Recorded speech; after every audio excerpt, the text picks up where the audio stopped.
Hello students, welcome to the masters का मकसद है आपके लिए हर सब्जेक्ट को आसान और मज़ेदार बनाना।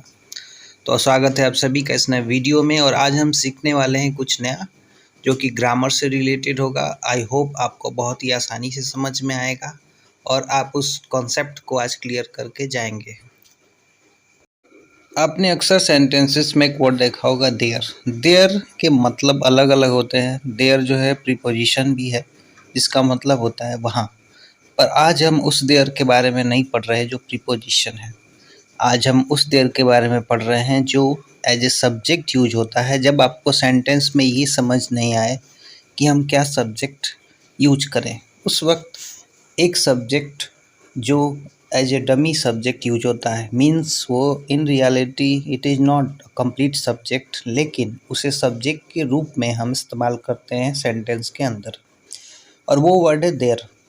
देयर जो है वो नाउन फ्रेजेस के साथ यूज होता है और साथ में वो be form of the verb को यूज करता है। Be form of the verb क्या है?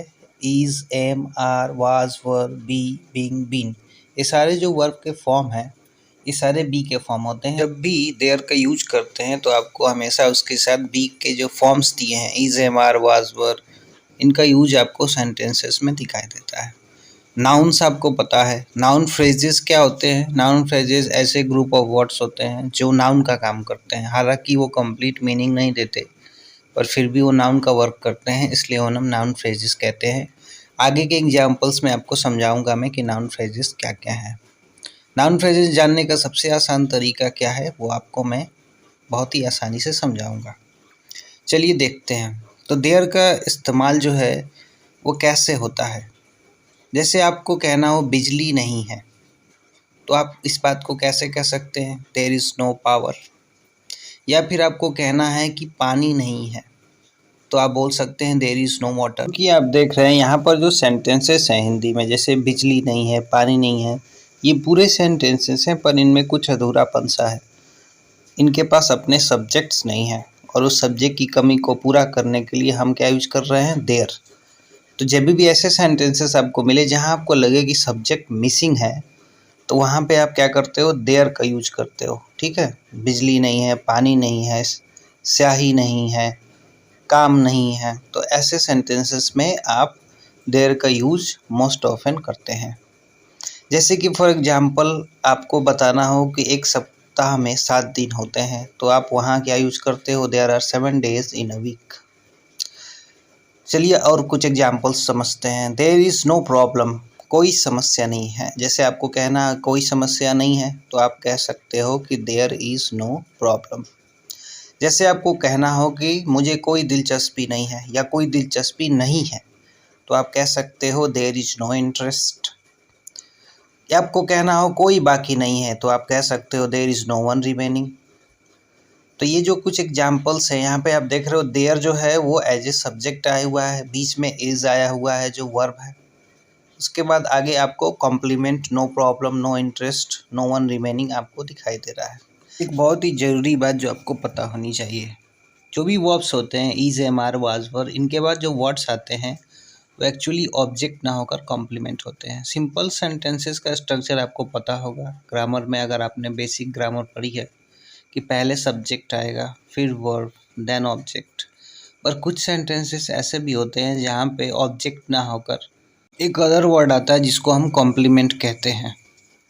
आप चाहें तो इन सेंटेंसेस को पॉजिटिव करके भी देख सकते हैं। जैसे आपको कहना है कोई समस्या है तो आप इसको कह सकते हो देयर इज़ सम प्रॉब्लम या देयर इज़ प्रॉब्लम। या फिर आपको कहना हो कि कोई दिलचस्पी है तो आप बोल सकते हो देयर इज़ सम इंटरेस्ट।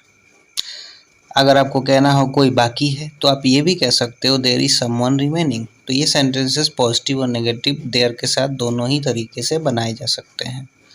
तो आई होप अभी आपको यूज़ क्लियर हो रहा है कि देयर का यूज आपको कैसे करना है। देयर आपको वहाँ यूज करना है जहाँ आपको लगे सेंटेंस में कि सब्जेक्ट मिसिंग है, सब्जेक्ट नहीं मिल रहा, स्ट्रक्चर नहीं बन रहा, तो वहाँ पे सब्जेक्ट की जगह पे आप देयर का यूज करते हैं। चलिए हम आगे बढ़ते हैं। अब देयर का यूज़ हम नाउन फ्रेजेस के साथ समझेंगे। अब नाउन फ्रेजेस क्या होते हैं? बहुत ही आसान तरीका मैं आपको समझाता हूँ नाउन फ्रेज समझने का। ऐसे ग्रुप ऑफ वर्ड्स जो नाउन का काम करते हैं। जैसे कि पहला सेंटेंस देखिए आप, there seems to be a problem, लगता है कोई समस्या है। अब अगर आपको समझना हो कि इसमें फ्रेज क्या है तो आप व्हाट से क्वेश्चन करिए। व्हाट बहुत ही आसान तरीका है, क्या लगता है। सेंटेंस लिखा हुआ है, लगता है कोई समस्या है, तो आप क्वेश्चन करिए कि क्या लगता है। तो लगता ये है कि कोई समस्या है। टू बी अ प्रॉब्लम यानी कोई समस्या है। तो यहाँ पर जो कोई समस्या है, ये जो शब्द हैं यही नाउन फ्रेज है। जब भी आप सेंटेंस में क्वेश्चन करते हो व्हाट से और जो उसका आंसर आता है वो नाउन फ्रेज होता है। ठीक है। जैसे कि सेकंड एग्जाम्पल, वहाँ एक कुत्ता होता है, there happens to be a dog there. वहाँ पर क्या होता है, तो वहाँ पर एक कुत्ता होता है। तो जब आप क्या से क्वेश्चन कर रहे हो और जो आंसर आ रहा है आपका, वो जो आंसर है वही नाउन फ्रेज है। नाउन फ्रेज मीन्स एक वर्ड ना होकर या केवल नाउन ना होकर वहाँ पर कुछ ऐसे शब्द हैं जो नाउन का काम कर रहे हैं। अगर आपको पता करना है कि वो वर्ड कौन से हैं तो आपको बहुत ही आसान तरीके से पता चल जाएगा। वो तरीका ये है कि आप व्हाट से क्वेश्चन करिए। There seems to be a problem, लगता है कोई समस्या है। तो लगता है क्या है, लगता है कोई समस्या है। वहाँ एक कुत्ता होता है, वहाँ पर क्या होता है, एक कुत्ता होता है। आई होप आपको समझ में आ रहा है। पर यहाँ पे हम समझने की कोशिश कर रहे हैं कि देयर का यूज क्या है। तो यहाँ पर देयर जो है एज ए सब्जेक्ट आया हुआ है, आपको दिखाई दे रहा है कि there seems to be a problem, लगता है कोई समस्या है। तो यहाँ पे अगर आप सेंटेंस बना रहे हो तो देयर को एज ए सब्जेक्ट यूज कर रहे हो। चलिए कुछ और एग्जाम्पल समझते हैं। जून में बहुत बारिश होती है, there tends to be a lot of rain in June.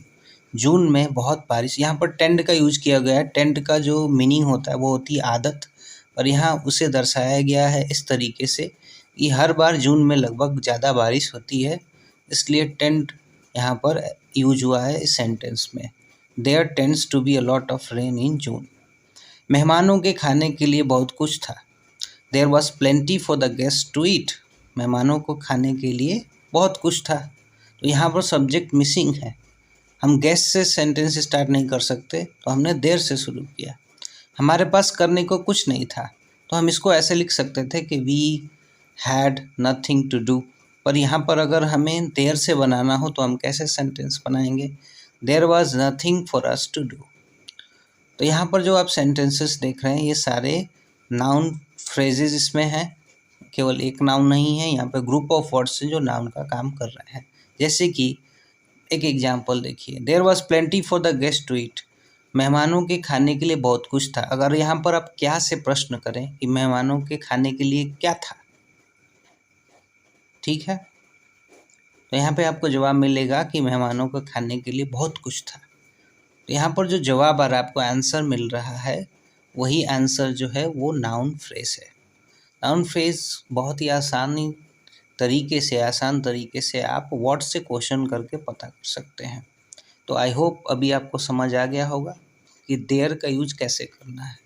There का यूज आप यूजुअली एवरीडे करते हो। जैसे कि आपको बताना हो कि there are 12 months in a year, there are 5 fingers in one hand, there are 10 fingers in both the hands, इस तरीके से। अब आपको देयर का यूज़ पूरी तरह से क्लियर हो चुका होगा। अगर आपको अभी भी डाउट्स हैं तो आप प्लीज़ कमेंट सेक्शन में कमेंट करें और हम ज़रूर आपके डाउट्स क्लियर करने की पूरी कोशिश करेंगे। ऐसे ही बहुत सारे नॉलेजेबल वीडियोस बड़ी ही आसान भाषा में समझने के लिए आप हमारे चैनल को सब्सक्राइब करें, वीडियोस को शेयर एंड लाइक करें। अगर आपको लगता है कि ये सारे वीडियोस नॉलेजेबल हैं तो हमारे साथ बने रहें। ऐसे ही ढेर सारे नॉलेजेबल वीडियोस अभी आपका इंतज़ार कर रहे हैं और शायद फ्यूचर में और भी ढेर सारे शानदार वीडियोस आपके लिए अवेलेबल होंगे, जिसमें आपको ढेर सारी नॉलेज बड़े ही आसान तरीके से प्रदान की जाएगी। तो जाते जाते जीवन की एक सीख भी लेते जाते हैं कि जीवन में कभी कभी आपको महसूस होगा कि आप बहुत ही मूल्यवान हैं, और कभी कभी आपको ये भी महसूस होगा कि आप मूल्यवान नहीं हैं। पर आपका जो मूल्य है वो आप तय करते हैं। धन्यवाद।